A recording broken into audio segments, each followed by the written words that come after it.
morning, good afternoon, or good evening from wherever and whenever you are listening, and welcome to the first ever Words from the Wharf podcast with video. I am your host, Jage, and joining me today is good friend, I believe, former visitor of the ALDS series. Thank you for actually, no, not ALDS, the Wildcard series in Toronto back in 2022. My good friend, Dane Gonzalez. Sir, how are you this evening? Cheers, buddy. I'm doing well, man.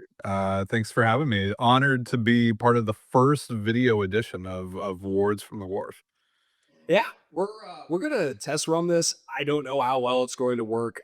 Admittedly, this is a brand new feature to Substack. I believe it Yeah. announced it a couple of weeks ago, I believe. So we're gonna test run this. If it's bad, we'll go back to just doing audio only moving forward. But if it's good, maybe moving forward, we'll actually start recording with video more frequently and uploading these more to YouTube to continue to expand their channels that Words from the Wharf can be on. But let's dive in. I know that the game, obviously, first pitch is here, I believe, at 9:40. So worst case scenario, we will be able to share game day on the screen if need be, so we can keep an eye on the in-play runs we might see. But more importantly, we'd like to just watch the game regardless of how miserable the first 5 innings or so will go, as we're probably That's great. 0-0. Yeah. So originally, I was going to lead with what you had seen this season that you were happy about and Yeah. things that you've seen that you haven't been happy about. Mm. However, we woke up very early this morning. Maybe not me, maybe not you, but certainly for folks out on the West Coast, to the news that Colt Emerson has officially signed an 8-year extension with a club option for year 9 with the Mariners to the tune of $95 million, making it the largest contract of guaranteed money for any player who has not played a single inning of Major League Baseball. Ty, what are your thoughts on this contract? How you feeling? Are you surprised? And more importantly, when do we buy the jersey? I would say, I mean, get those pre-orders in now because I mean, once he gets called up, like those things are gonna be flying off the shelf. Thankfully, I have a hookup at the Mariners team store. Shout out to my guy, you know who you are. So I'll be good on that front. But yeah, man, it's I guess I would start by saying that I think this type of thing before we get into the actual details of the contract, that this type of thing, this is the type of thing that Mariners fans should constantly want the Mariners to be in on, to be exploring, to be willing to do. And I think for Emerson specifically, we talk so much, just us as content creators across the board about how much the Mariners care about obviously what the player does on the field, but what the player does off the field, right? And how they fit in into the clubhouse, how they are as a teammate, and what their work ethic ultimately is. And the Mariners have kind of had to learn, trial by fire in ways with certain players over the course of the last 10 years in the Jerry DePoto regime, where they've had to tweak that a bit. But I think they feel like they're in a spot right now where they feel comfortable enough with the type of person on top of the type of player that Colt Emerson is to be willing to give him this kind of money. I mean, it's pretty significant, and this is obviously a team that has been very risk adverse. Even though that they have been very much willing to try and do these types of deals, they haven't been able to do a lot of these types of deals, but we know that they've tried to do it with Logan Gilbert and Jared Kelenic and so on and so forth. Even despite that though, like they have been um very risk adverse. And so the fact that they are doing this and they are setting, the record that you mentioned just a second ago, like I think that says a lot about their confidence in who Colt Emerson is and who Colt Emerson can be, and how quickly we might be able to find out, about that as well.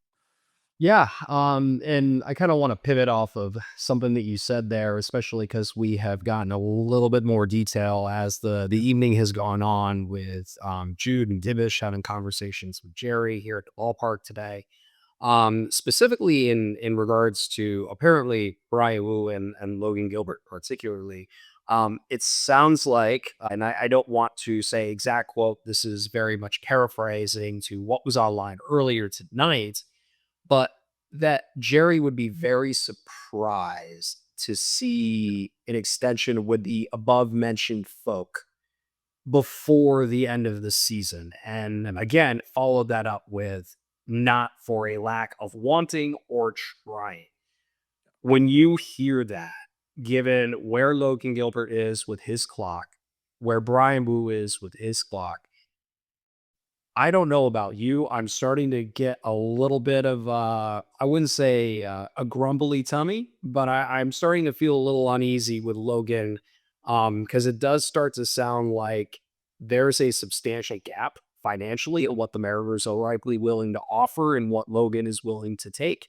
And given what Dylan Cease signed for here this offseason, understandably so. So, with that said, what are your feelings right now on potential future extension candidates, specifically Logan Gilbert and Brian Wu, and what Jared's comments were this evening? But if you want to elaborate on other potential names such as Brendan Diamond, Bryce Miller, et cetera, Yeah. what are your thoughts on other options and the two big names in the room right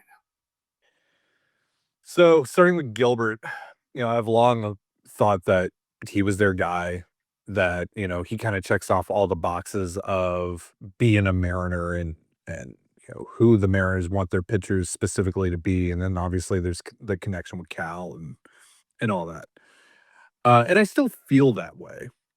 Though, you mentioned that Jerry said that, it's not for a lack of trying or a lack of want to. I do kind of wonder if there is a little bit of a hesitancy on the Mariners side here, specifically with the elbow thing that Logan dealt with last year. The fact that he didn't get surgery to address it, and the fact that he hasn't looked like the Logan Gilbert that we know and love for pretty much a year now. The last time that he went 7 innings in a start was opening day last year. And so I do wonder if and maybe that's leading to what you were talking about with there being a gap in terms of what the Mariners are offering and what Logan ultimately wants. And now? if you're what Go go ahead. ahead. Go But ahead. yeah, Go ahead. I typically agree with you there. I mean, we discussed this, I think, at nauseum here last offseason, actually, doing the correct comp, almost the identical comp across statistically, experience, results, everything was a Logan Webb. And that contract was probably something that I hope that the Mariners had offered because it is a very reasonable. It sets a baseline. It is very much a copycat contracts they could have done, even if you needed to go 10%, 15% above that. I don't think the Mariners should have or would have budged, which leads me to more of a concern of that was when Logan was healthy. Logan is likely sitting here going, look again what Dylan C. Scott. I'm only a year and a half away, 2 years Yeah. away. There's a good possibility a large portion of next year may actually go out the window regardless. So his arm is going to be a little bit more protected, a little bit more time for rest. I'm just starting to worry that I think that there is a number of the Mariners are willing to go to. And I don't know, especially as you referenced, given what we've seen from Logan over the last year or so, obviously injury took time away from that. I don't know if it's a number the Mariners are comfortable going to. I don't know if it's a number I think any of us should be comfortable going to, especially when they have people like Kate Anderson and Ryan Sloan coming up. I know we don't want to just shoehorn them in as if they are just instant Logan Gilbert replacements.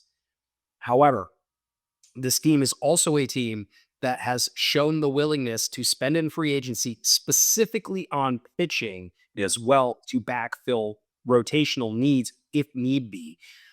I am worried that Logan is probably in that 25 to 30 mil range over the course of 6 to 7 years. And that's starting to talk 150 to $180 million. I just don't know if that's a number the Mariners are going to sniff unless Logan starts putting out 7 inning appearances moving forward and can get back to that 200 inning guy that he was 2 years ago. Yeah. Yeah, I think we're on the same page in that regard. Yeah, and then there's obviously the Ryan Sloan and Kate Anderson of it all. And what does that do for the Mariners' level of confidence if they do have to move forward without Logan? Right. And I'm not gonna, we're not going to put too much stock into what happened here on Sunday. I don't want to sit here and say that we are the founding members of the Emerson Hancock Haters Association. However, Yeah. I think you and me, as well as some others, have been pretty adamant that we view Emerson Hancock long term as a multi inning type. I have often referred to him as the Mariners' Chris Deminski. That is the type of role I would love for him to fill. That said, if that sweeper is real and can generate the swing and miss that it did consistently, even as his velo dipped, as we both noticed during the game, Mm, he's a completely acceptable number five sure. moving forward. Sure. And again, Kate Anderson will likely debut in the next 12 to 14 months. Yeah. Ryan Sloan probably will too, especially with both of them being a double A. Probably less than 12 to 14 months. Now, obviously, there's the role, like, how do you get them in there? But, yeah, I mean, like, they're on the doorstep now. I mean, look, Logan Gilbert made 1 start in AAA before he debuted. Bryce Miller and Brian Wu never pitched in AAA. Ryan Sloan and Kay Anderson are pitching in AA right now. Like, so They're never going to pitch in Tacoma. It's yeah. just, again, they put him in Arkansas for a very specific reason. Yep. The warmer weather, you still face good talent. The ballpark is protective of their skill set. And to them, it's a better preview of what major league pitching and hitting looks like, because AAA is just a bandbox with hilarious metrics that are indicative of the talent of pitching that's there. Yeah. Yeah, you're gonna learn nothing about your pitchers in Tacoma, specifically at Cheney Stadium. So, yeah, so Stramus Hancock, who hangs, I think his last full season in Tacoma, he had like a 3.5 ERA. Like, he hands down the best pitcher in the PCL. It's ground balls, man. The guy just gets it on the ground. So what probably players, as we discussed, like if we're worried about Logan Gilbert, I think we both echoed. I don't think George Kirby wants to resign. I don't think the Mariners are going to give George Kirby. I know people have said, well, if you don't give it to Logan, give it to George. I don't think George wants the money. I think George wants to go to New York. I think George wants to go to Boston. He's from the region. yeah. I think he wants to go closer to home. More power to him. Won't have any negative attitude towards him if that's what he chooses to do. But you're also getting dangerously into position where, do we trade? Do we backfill talent? It's a dangerous game to play, but what's better? A first round pick that you'll get as a comp pick for Logan leaving or George leaving because they're not going to take the QO, or trying to get something a little bit closer or something that's a little bit more proven. Yeah. It's Well, the problem that you run into there, though, and you mentioned it earlier, is, like, how many games are we playing in 2027? So, if you're gonna try and trade 1 year of Logan Gilbert this winter, because I can't imagine that you're entertaining trading him any sooner than that unless this thing goes completely sideways this season. Um, what are you actually gonna get for him, you know? Yeah, I don't know the exact date, but maybe December 1st ish is the expiration of the CBA. Yeah, I'm trying to remember the last time that occurred. But yeah, I mean, Well, and why would even a 30-day window of the World Series ending and the CBA expiring, good luck with that. well, yeah, and so, like, and if you're a potential acquiring team, unless very as long unless you're very confident of when games are gonna start up again, why would you spend significant resources on a guy not knowing how many starts you're actually paying for? Or if you're willing to say we're getting him the extension no matter what, we're going to, or sure he signs. But if you're Logan Gilbert again, you're a year away at that point, and you don't know what baseball's happening again. Yeah. Well, and even then, like, if you're trading for someone, what you're trading for is an unknown amount of starts. You're not trading for the opportunity to extend him. Like, you're not going to factor that ultimately into the cost. Like, yeah, so we'll see. So that's a really difficult situation that the Mariners find themselves in. I think Kirby, yeah, I'm on the same page as you. I've been on the same page as you for a while now in terms of Kirby, that I just never have felt like that was a real possibility, um, of him staying long term. But I mean,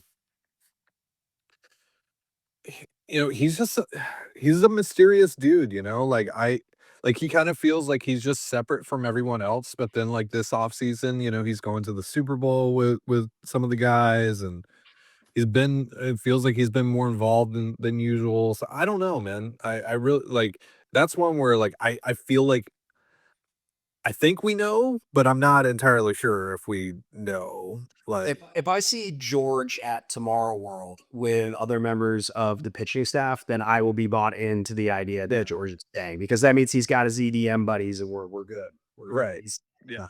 uh, he used to see in New York, man. I'm just saying the Yeah, UC yeah. there was pretty good.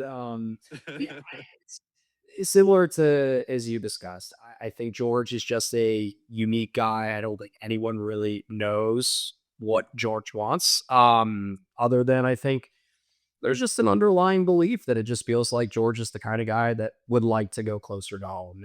And again, it's the Mets and the Yankees will always be looking for pitching. They will always pay pitching. And especially the Mets, who again, the Mets were kind of building themselves up the way that they did in the early 2010s when they had Wheeler and Harvey and Syndergaard and Mats all at the same time, but then none of them could stay healthy. They're kind of in that same spot right now with McClade and Tong and some of the other guys that they've gone as well.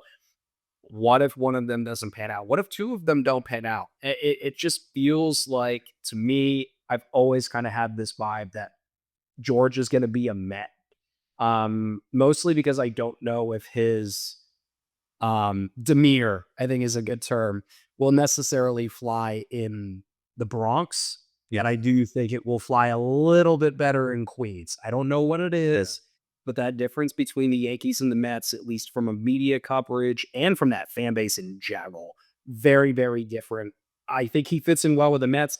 I'd be terrified to see him with the Yankees because he's not by any way, shape, or form saying George needs to grow up, but the things that we have seen from George at times, that would never fly in that city. Yeah. Especially the inconsistency he's shown at times. Yeah. Yeah. Going back to Logan real quick, I kind of feel like this might be a situation where you just write it out. You just write it out and he hits You the want to market. get a pick, you're got to get a pick for him. I would be shocked if that aspect of the CBA disappears. Maybe there's some adjustments to it. Why I would be pretty surprised if the compensation pick concept goes away, because again, that is beneficial to all clubs. Yeah. That doesn't necessarily just work towards small market clubs, right? Like Detroit could pay Tarek Skubal if they wanted, Yeah. but Detroit isn't going to be a team to give Tarek Skubal $400 million.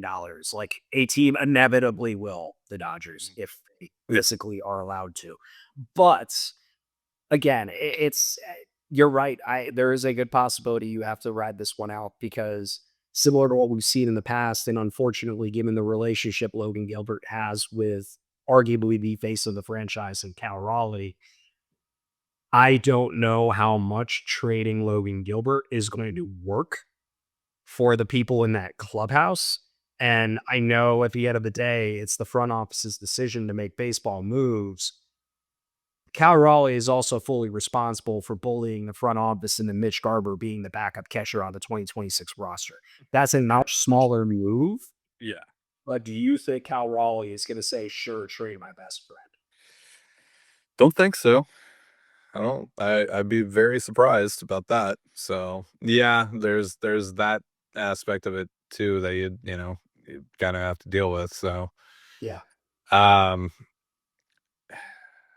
I guess the other thing is like on the chance that a salary cap does get implemented, even if it does get grandfathered in, maybe Logan's and his agents view an outlook of the market changes a little bit.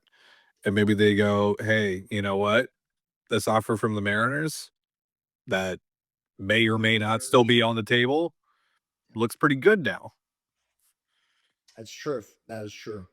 So I do want to pivot back to Colts before we Yeah. we dive into what we've seen so far this season. Been a very up and down, I think, opinion of the money being committed to Colt here today. Again, seeing bits and pieces where the salary for him is going to range from about 8 million in 2028, I believe is when that number hits, up to 18 million in the God 2032, sometime in the future. That's definitely a real year. That's a real year. I'm pretty sure God Emperor Dune also happens in 2032. So shout out Worm people. But where are you at on the money that the Mariners contributed or have committed to Colt Emerson, making him the largest paid player in guarantees for someone who's never stepped foot on a dime with the major league level? Where are you at on the contract? What are your feelings on it? Do you think they overpaid? Do you think it's on the mark? Do you think they jumped the market? Where are you sitting? It's a lot of money. It's a lot of money, but again, it kind of goes back to what I was saying about this screams to me that they are very confident that this guy is going to be very, very, very good. And, in the end, even though, yeah, it is a lot, I mean, it won't take much for him to live up to that money, to provide the value relative to that money and then beyond. And there are definitely some things here that you can hang your hat on with Emerson's skill set. I think this year, even with the questions about how is a 20-year-old's bat going to play at the major league level, do think there's some defensive things that he brings to the table that should play right out of the gate. And I mean, right now, Brendan Donovan's defense been a little bit of a problem. So if that continues, you might need Colt Emerson's defense in there, and that right there provides you some value and starts to eat into that money a little bit. And I think the thing too is that these contracts for players, for prospects like Colt Emerson, gonna continue to go higher and higher and higher because of just how valuable these contracts can ultimately be. It's definitely a significant risk. It's a much more significant risk than like an Evan White extension. I totally get that. But if you hit you're getting and Jerry made a great point today as well that, like, he's 20 years old, right? When he hits free agency or when he was supposed to hit free agency, like, he was going to be a very young free agent, and that's just rare nowadays.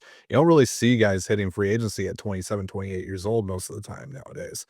So, getting out ahead of that, buying out those free agent years on the chance that you are right, and there's very good reason to think that the Mariners are going to be very, very right on Colt Emerson, then you have yourself a massive, massive bargain here. So I think it's absolutely worth the risk. Yeah, it is expensive. Yeah, there's like the sketchiness of like the full trade clause and all that, especially if they want to try and find some way to dump that salary. I don't know how they would be able to do that just because of how much money there's involved there, but like there's obviously that. There's obviously all, just the fact that he could get hurt and this just goes completely sideways, all that stuff. But I think it's a risk that is worth taking, especially in today, just given what the meta of roster building is now in Major League Baseball. Sure. You make a great point on the, money grows, right? The business of baseball continues to grow. These contracts are going to continue to get bigger. I kind of try to lead you a little bit with that question on the jumping the market aspect. And I drew it Sure. up a little bit today that I wanted to kind of dive into a little bit here. And it's probably the biggest reason for me personally why I'm very fine with the contract they gave out today. Now, again, it's by no means a zero risk deal. 95 million is 95 million. Yeah. Zero PAs is zero PAs. We don't know what we're going to get. But Right. there were 2 points that I kind of elaborated on that I felt were important here. Number one being, do you feel JP Crawford from age 27 to age 31, 32 has lived up to his 5-year, $51 million extension he signed in 2022? If you believe that, then Colt Emerson needs to be JP Crawford to live up to the contract that he signed today. Yeah. And he needs to do it over the 7-year period prior to when JP signed his extension. Yeah. JP has put up since that extension, I believe the number was 11.6 F wars since the beginning of that year that he signed the extension. It's been worth roughly about a 113 WRC plus over the course of that time frame.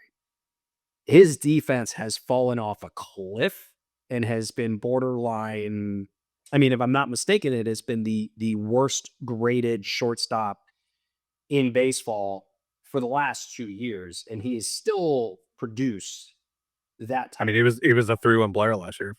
Exactly, with the defense that he provides. Yeah. So, as you know, we've kind of always joked, similar in that Ben Williamson mold, right? If the defense was ever good enough to what it was advertised to be, he could be a 3-win player just by being, in a sense, Ernie Clement. That was what his it's what the Rays are very clearly trying to do, is turn him into Ernie Clement.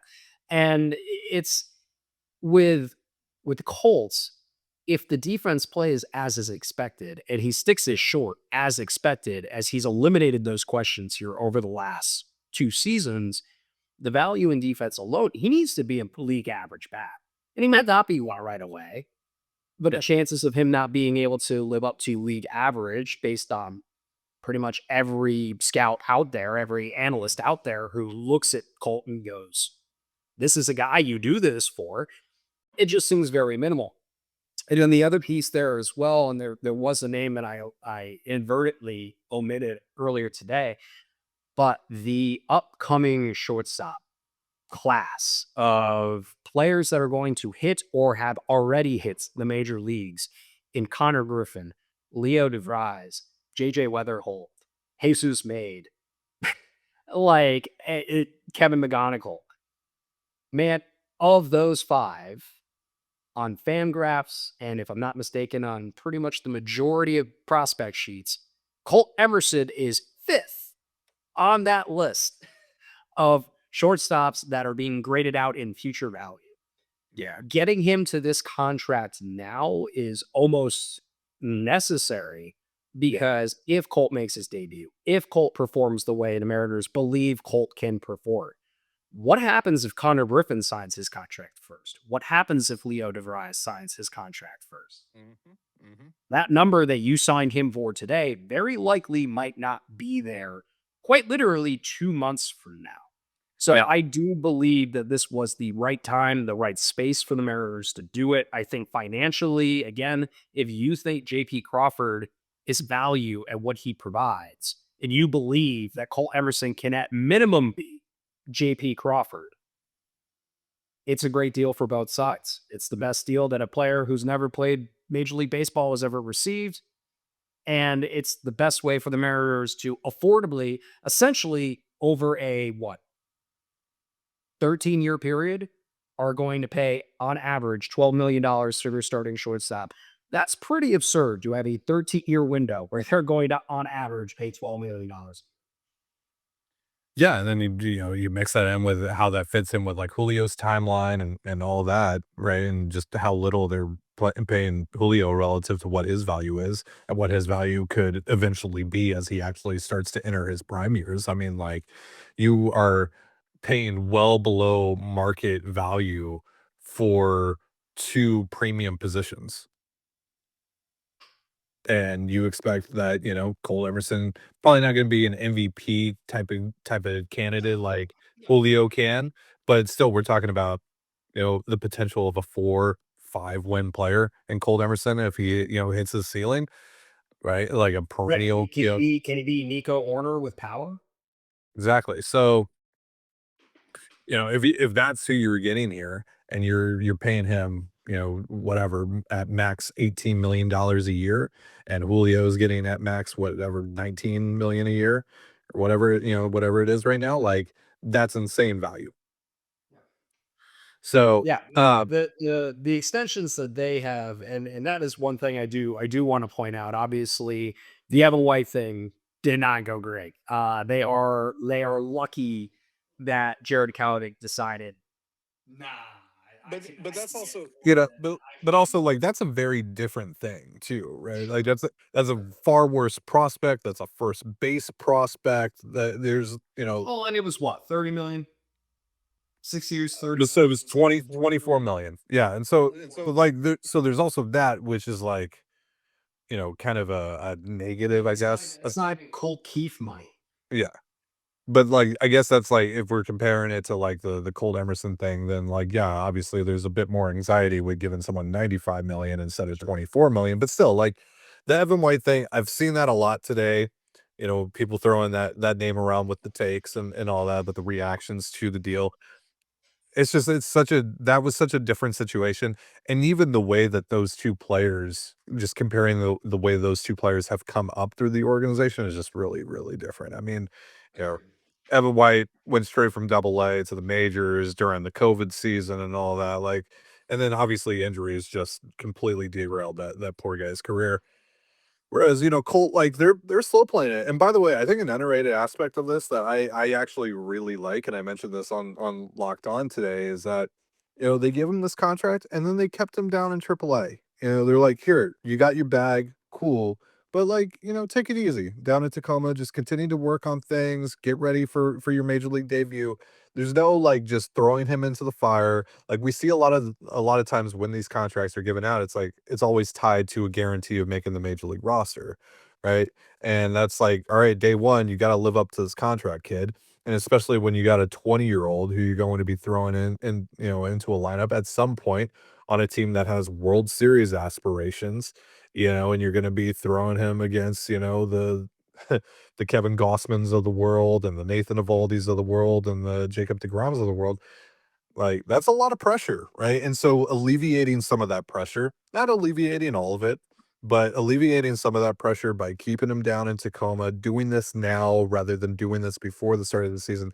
I do think that is a better situation than maybe some other situations we've seen like this where guys have gotten money, you know, either before they've, you know, taken their first at bat in the majors or at the very least when they've had only a handful.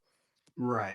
And you know, it's funny. We did see the takes, obviously, today, a handful of them. One saying that it'd be more likely now that the Mariners have essentially forfeited the rights to that potential future pick.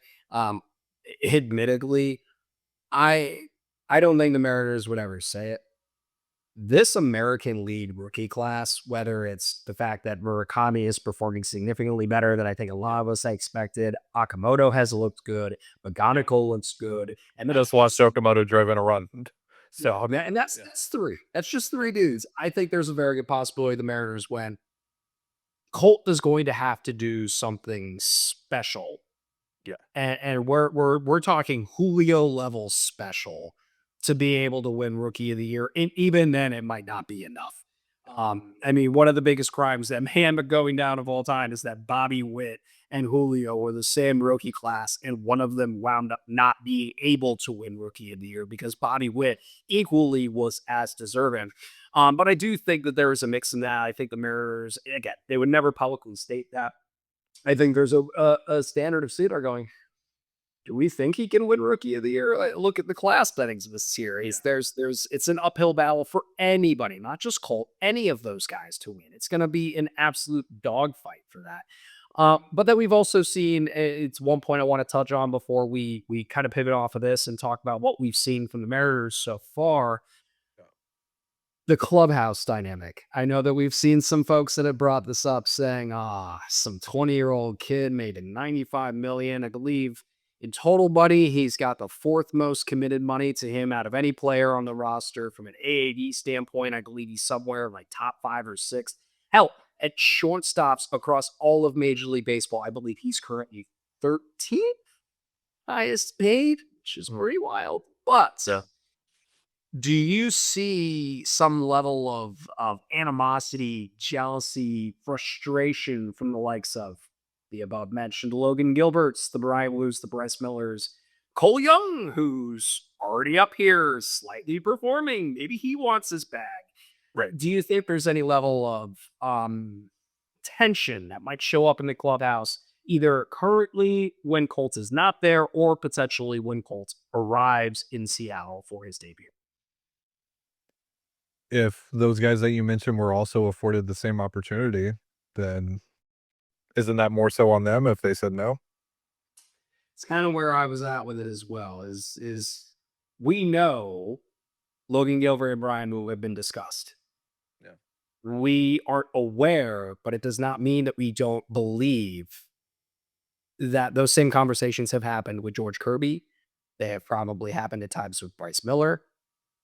I'm again willing to bet that those conversations may have already initially begun with Brandon Donovan.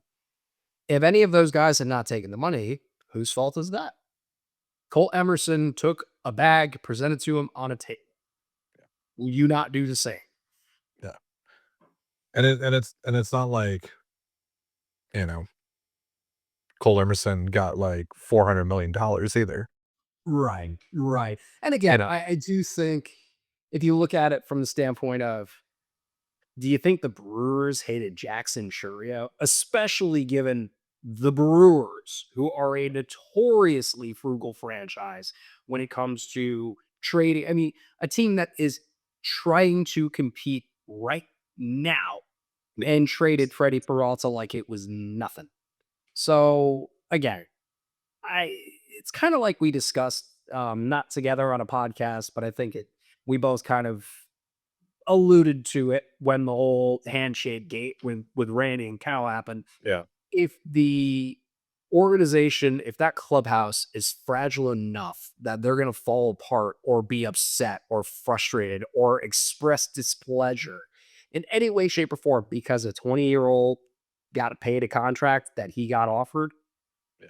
we have much bigger problems in the clubhouse than we know of, and they're never going to meet the goals they want if something like that is going to sidetrack them over the year. Yeah, absolutely. Absolutely. Yeah. And also, isn't that the selling point of Dan Wilson? It's certainly not his end game management. I have made the comment that Dan Wilson is the living, breathing test subject of how far can vibes and the power of friendship carry a team, because that is Dan Wilson. He is vibes and the power of friendship. Yep. And just knowing how to deploy people and get to them the right way up here. In game, yeah, give that to somebody else. Good Lord. I was listening to Postcast actually with Anders and Chris this morning, and ironically, they said that they're like, oh yeah, we didn't really have any issues with how Dan managed the game last night, and I don't know, man. I would probably listen. I'm all here for getting someone their confidence and their swagger back. I am not here for deploying Gabe Spire when he needs to get his swagger back against Aaron Judge in a tie game in the top. Not here for that. Yeah. Not here for that, especially when you had Matt Brash that you very clearly were going to deploy in the ninth inning. Again, Right. it's early. I understand protecting innings. But man, there are times where it truly feels like Dan and the organization treat March, April like an extended spring training with having some of the in-game decisions. And it's like, okay, yeah, like we talk about this every year that, the first couple of months is the information gathering period. Sure, you want to try some things, totally fine. But when you're like, for example, just completely ignoring the splits on Stephen Kwan that very clearly say, hey, he really sucks against lefties compared to how good he is against righties. And oh, by the way, I have maybe the best healthy left-handed reliever in all of baseball, warm and ready to go to face him.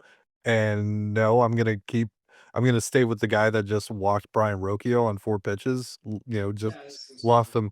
Yeah, just lost him 0-2 and threw four consecutive balls to walk him. Like, when you do stuff like that, no, no, like that's not information gathering. That's just I don't even know what to say. It's just that's stupid. That's stupid. I will just preface. We could swear on this podcast. It's fucking stupid. Yeah, it's bullshit. Well, we're gonna break the seal. We haven't done it so far. Yeah. We've been very professional and good for us. Yeah. I just pushed the label, I believe, on this episode from TB or from TV. I don't even know. I'd say whenever they're rating R, I just pushed mine to MA with one sentence. That's speaking of game decisions and speaking of the game itself, we may actually, for those who are watching, pivot to another feature that Substack is actually featuring, which is fantastic. I'm doing a screen share. I might put game day on here in a little bit as soon as the inning comes to an end, in which Logan Gilbert just struck out Aaron Judge. So good on you, Logan. Shut us up for a little bit because we want you to sign it here. We get you want some more. He's listening to the pod right now. He's got a couple of AirPods in his ears right now on the mat. As we said, Jared DePoto confirmed subscriber to the Words from the Wharf. Yeah. You couldn't have taken my off season and my trade deadline guides any more seriously, my guy. Like, we know what you're doing. It's fine. That said, let's talk about. I heard Justin Hollander say something that I say a lot the other day. And I was like, interesting. Yeah, he was like, no team has ever said, oh, we have enough good players, or we have too many good players. I was like, Oh, I was just gonna assume that Hollander said, "Oh, it's so." yo, that's this. That's it. He didn't say that. No, he didn't say that. But hey, maybe I can get him to say that. I got Jerry to say chill, so maybe I can get Hollander to say, yo, that's sick. Do you make jokes about working on Christmas? Because is that what he did? Is that what you guys said? I mean, maybe I'm Justin Hollander's ghostwriter. I think that's what we're finding out. Yeah. So far, we've had 5 games. We're 3-2. Yeah. Could argue, could be 4-0. With Guard to be 4-2 tonight, though. Could argue you could be 5-0. Been in every game. Really has never been a game where it's been like, ugh, back that one away. Yeah. What have you liked? Let's start there. What have you looked? A lot. Man, there's a lot of places to start. I think we just got to go through this first turn through the rotation, though. I think that's where you start. It's like, even with Logan's start, where it was very 2025-esque results-wise, where he only goes 5 1/3. You know, the pitch count gets ballooned early on. He's playing catch up with that. We at least saw a process from him and a wrinkle from him that was not very 2025, and that was specifically the reintroduction of the cutter, right? And a clear effort from him and Cal to try and put the ball in play and try to normalize the pitch count and show that maybe, just maybe, he has an in-game adjustment that he can go to when his stuff isn't, at its 100th percentile in games. So I walk away from Gilbert's start, even though, like, ultimately I was just kind of meh on the results. I actually walk away from that start fairly encouraged, or at the very least intrigued. And then it did feel a lot. I think we discussed this as well. Oh, it's an in-play runs for Cody Bellinger. That is not good timing. We did discuss this at least a little bit, that it felt very, very 2025 from Logan. And to be honest here, we are 21 pitches in a 1-0 game with 2 outs. So we're having another 2025 start where he's going to have to play catch up the rest of this game just to get to 6. Yeah. So sorry for interrupting. Continue. As we said, we will pivot to the game day being on here as soon as the Hannibal ends. Unfortunately, we'll be with a 1-0 at a minimum Yankees lead. And so, once I hop off here with you, I'll be checking on, how many cutters he's throwing and maybe if he goes to that a little bit more as the start develops. But yeah, so I walk away from that start fairly encouraged, at least intrigued. And then, George Kirby, last couple of years where he started the season, he's had a blow-up start or two. 2024, he had, he gave up like 8 to the Guardians and then like 5 to the Blue Jays his next start. Coming off of the injured list last year, he had a couple of rough starts against the Nationals and someone else, I forget who. So Kirby obviously has had some blow-up starts to start the year, the last couple of years for him.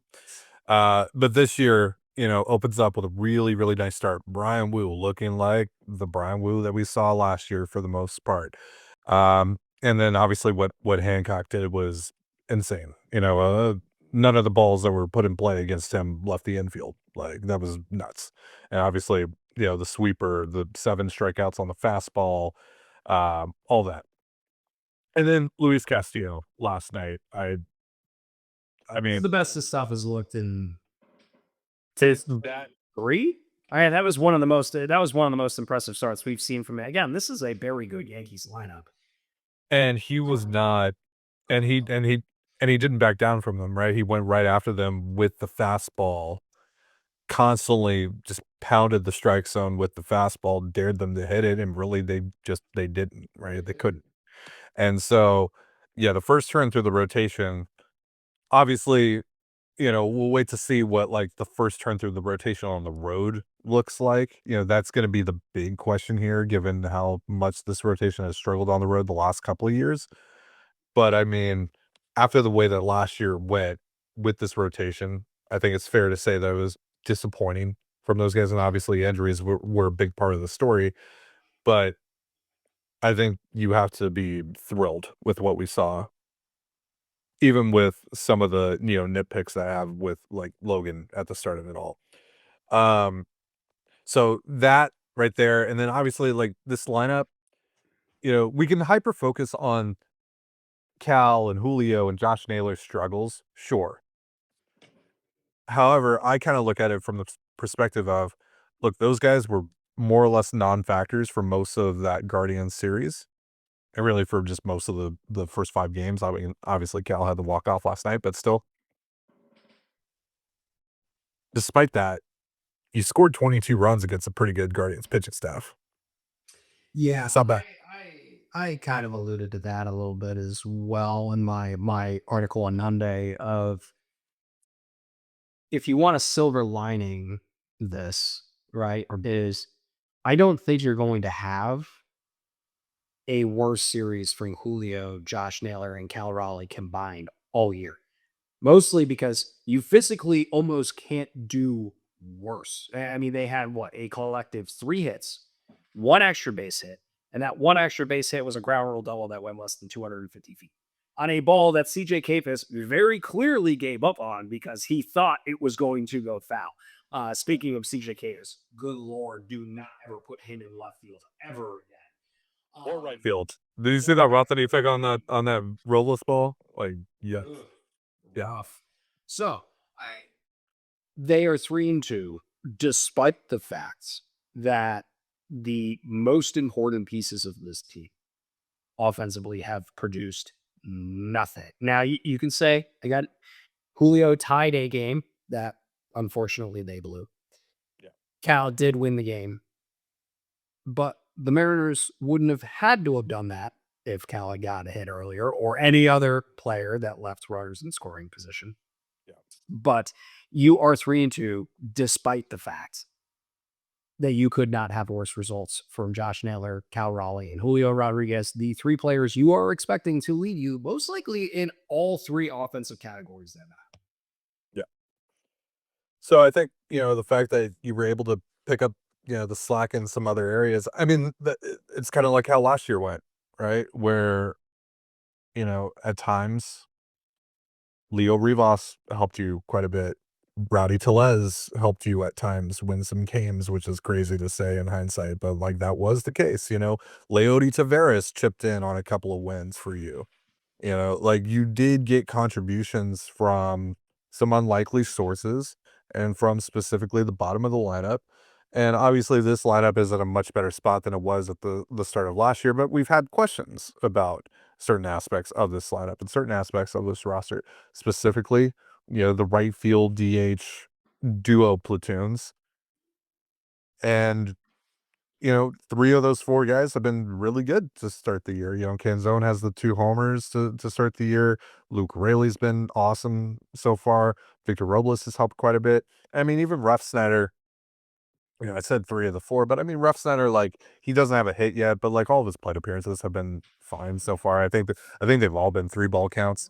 So, I'm not concerned about that or anything like that. Like, he's been fine, just hasn't gotten the results yet. So, like, that's really encouraging. And then obviously, what Cole Young's doing right now is very impressive and very exciting and specifically what he did last night, the 3 hits against lefties. That's the thing that you always wonder about, especially, with a prospect like Cole Young, who's not, he's been a well-regarded prospect. He's a consensus, like, top 50 prospect, but never, like, not an elite prospect. You gotta wonder, like, can this guy do it all at the plate, right? Can he hit lefties? Is he an actual everyday player from an offensive standpoint? And right now, it's starting to look like, yeah, you can feel confident putting him against everyone in this lineup, and he can be an everyday second baseman, and carrying over what he did in spring training, specifically with the pop, has the big homer on, what was it, Friday night in the win against the Guardians, you know, smoked a couple of balls last night. The single up the middle was smashed, the double down the line, smashed. Like, and on top of that, we'll see about the defense. The arm is still a little funky. The range seems to have gotten better though from last year. Maybe he's just an average second baseman, but if he can hit, then so be it. Maybe he's second base. Maybe, I would think that he's at least a little bit better than this defensively, but maybe he's the second base version of JP Crawford. Maybe maybe JP Crawford leaves in free agency, but you still kind of have JP Crawford and Cole Young. What if he's pre-injury athletic Ty France? I mean, it's pretty good. It's pretty good. I mean, Ty Fred's pre-injury was pretty good. yeah, but admittedly, I would love to say that Cole somehow be able to produce a 20 home run season. Um, I know that the boys around this general facility that I am from, Yeah. they put some stuff in the water here. There's some power that comes out of this specific area. Shout out not only to Cole Young, but to David Bednar and several other Major League Baseball players that have magically come from this little 30-eye pocket that I exist in. However, to your point, if Cole is a, you know, 750 OPS, low strikeout, good walk, average defensive second baseman, there's value in that. There is value in that. And especially in this lineup, and we'll get to him in a second, but I don't know where or when Cole Young is going to bat higher than he does, primarily because over the next, I don't know, 3-4 years, or unless, you're planning on putting him in the leadoff spot at some point, which there might be another, as we discussed previously, extended player that might want to be in that leadoff spot. I mean, you're not going to put him in Cal's spot or Julio's spot, or you're not going to drop Naylor. And like, okay, so where are we? Are we going to put Cole at 5, Cole at 6? Like, Cole being a 750 OPS kind of guy seems relatively realistic, especially with what he has shown so far. And we're talking him batting 8th. Yeah. And that's with this lineup going forward. So things are in a good spot. Yeah. And then, lastly on the offensive side of things, Brendan Donovan. I mean, he's been as advertised. I mean, he's been better than advertised. I mean, he's basically a 9-win player. Right? I would be saying, because most importantly, I didn't want to discuss specifically Brendan Donovan. He damn near is pacing to be a 9-win player, which hilarious, by the way. Absolutely hilarious. I don't think his tenure as a Seattle Mariner could have started any better. 5 pitches into his first at bat, hits a home run.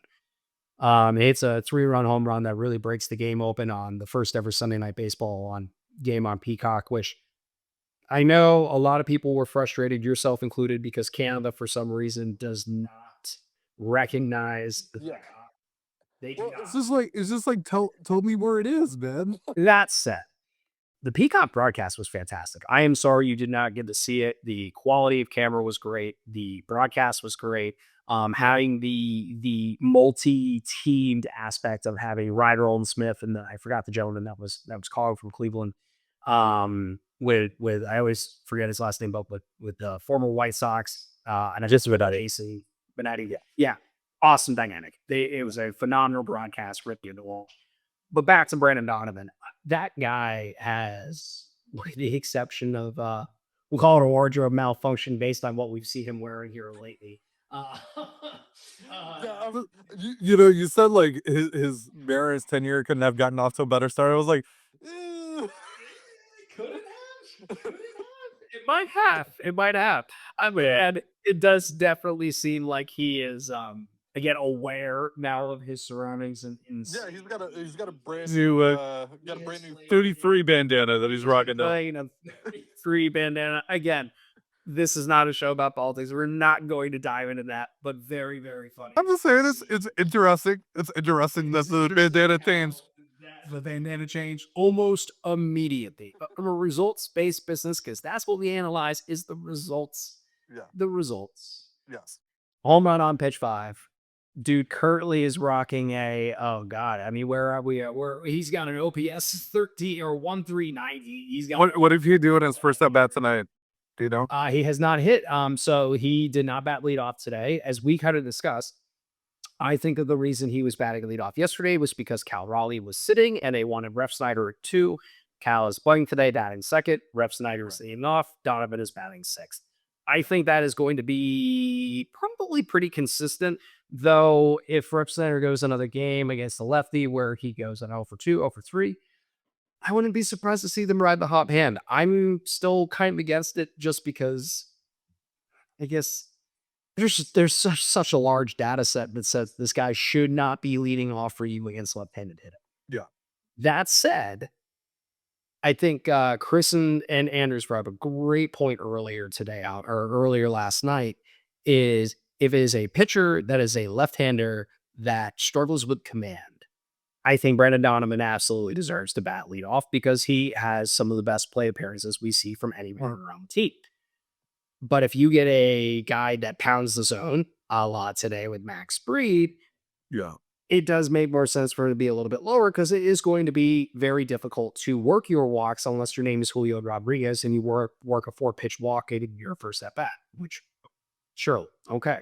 But I think it makes sense for Donovan to be batting a little bit lower today. But truly, to kind of put a bow back on at least what I've seen that have kind of really got me going, and then we'll do a small segment on what we've seen that's made us angry, and then kind of to wrap it up after that. I mean, Donovan has truly been, we got to give he who shall not be named on the internet a little bit of credit. He did say that all Mariners fans within a couple of months would love that guy, and it did not take months. It took about a day. Obviously, all wardrobes aside, the dude's just performing. The dude's hitting. He's been the best player on the team offensively to start the season across the board. I mean, Helped set up the walk-off last night. Yeah. we can't obviously expect him to keep this up all year, obviously, but I mean, Brandon Donovan playing like this, and then you eventually get Cal and Julio and Naylor going. That top 4 is a nightmare against right-handed pitching. Like you got Randy Arozarena right at bat 5th, man. You got Dom Canzola, Luke Raley, who are both hitting tanks, batting 6th and 7th, and Cole Young has played well. JP Crawford's gonna be batting 9th. I mean, the lineup as constructed, if healthy, is the best in the American League. Maybe it's close. Obviously, we need to see Cal, Julio, Josh snap out of their funks. And again, it's baseball. Not everyone's going to click at the same time. But as you had alluded to earlier, 22 runs, and you've gotten Well, and here's the thing: how many times over the last couple of years? Not really last year, but like 2023, 2024. How many times did it feel like everyone was in a rut? When it was going bad, everything was going bad, right? It feels like, and I think we kind of, I had said that a little bit earlier this week was I remember plenty of seasons and seasons that have been very recent where if the 2-3-4 had a series like they did against Cleveland, they're 0-4. No questions asked. None. It did. Nathan Bishop has one of the best graphs that he ever made that was on Twitter and now on Blue Sky consistently. And it's just a two-way graphic of, was the Mariners pitching perfect? Yes. Great, they won. No, sucks, they lost. And that's what it was. If the pitching wasn't perfect, they didn't win. They can afford the starting rotation to have some leniency with how this roster is built. The bullpen, on the other hand, which we'll get to in a little bit, it's a little bit different. So I would say my highlights, at least so far, I'm going to echo your sentiments. Rotations look great. Emerson, Hancock, very quickly stepping into the role of making a lot of people forget that Logan Evans will inevitably be back at some point in 2027. But also with Ryan Sloan and Kate Anderson knocking on the door, who knows how players like Griffin Hugas might develop over the course of the year. The Mariners are in a position where do they have a lot of immediate depth? Not really, but the organization does feel like it's in a good spot overall from a pitching depth perspective. And again, Randy has looked good. I've been happy with how Randy's played. His defense is still Randy, so it's It's the give and take of Randy. I really can't get mad at it. And there were folks yesterday that got mad. They felt like Julio didn't bust out that ground down. I believe it was in the eighth inning. Or Yes, that's the ball. Seventh, I think. yeah, yes, the ball. Yeah. I don't know, man. I'm not so sure he's beating that ground out regardless. He goes 100%. And if he goes 100% and pops a hamstring, are you happy that he got out and popped the hamstring while running it? Cano was popular for this a lot too. A lot of people misread that. Listen, if it was a play where the guy had to dive in the hole and Julio saw the guy up the line, okay, yeah, I'm probably going to be like, buddy, you got to bust it a little bit. It was a ground ball right to the guy. I know he was a little deep in the hole. Let's give the guy a breather here. But overall, offenses look good. Rotation looks good. But we will dive in as a segue to what has bothered you so far in the first 5 games. And I think that's a great place to start off. I think it's really the only thing right now. I mean, there's obviously the Julio, Cal, Josh, but we already kind of covered that and how they've been able to kind of circumvent that so far. So really, to me, it's the bullpen that it's like the only thing because I group the Dan Wilson of it all into that, right? And we've already kind of covered our grievances with Dan as well a little earlier on. So yeah, I mean, I do think like some of it has been a little overblown, like specifically like the Munoz inning and the loss on Saturday against the Guardians. Like, okay, he makes not a bad pitch, and DeLarder just makes like an insane swing. And obviously, Brendan Donovan just like throws that ball into right field for God knows what reason, right? It's like, so that whatever. That is probably going to be one of the funniest plays. Yeah, yeah, yeah, absolutely. And then It's indicative of how Donovan has played third base in general, which I think we DM'd back and forth. Ironically, Fangraphs has had Donovan as again, world's smallest sample size, right? right. He's not a negative asset third base in the eyes of the defense metric for Fangraphs, which are found very interesting. Yeah, that is Given the eye test has been yeah. I mean, there's been a couple. Yeah, there's been a couple of big oopsies, we'll call them. But yeah, I mean, and then I think like some of the other performance-based issues, like obviously I don't want to just put it all on Dan, but I do think it's a big part of it though is not putting guys in the best position to succeed. Right? Like again, Bizzardo against Quan. After and now like the way that we got to the Quan at bat, absolutely we should criticize that aspect of that for Bizzardo, right? Shouldn't lose the 9-hole hitter down or up 0-2. they get in that game, I believe, 3 times. Yeah, that happened once. Then a lot of games when you let the 9-hole hitter on 3 times. That's just a recipe for disaster. So there's that. Spire hasn't looked particularly great since about September, if we're being honest. Ferrer hasn't been a good start for Ferrer, especially against lefties, I do think yesterday was a little bit more, as Durs and Chris kind of pointed out on your guys's on the postcast. I do think there was a little bit of defensive misfortune for Ferrer. I will say I don't feel like he's not commanding the zone. His control has been spotty at best.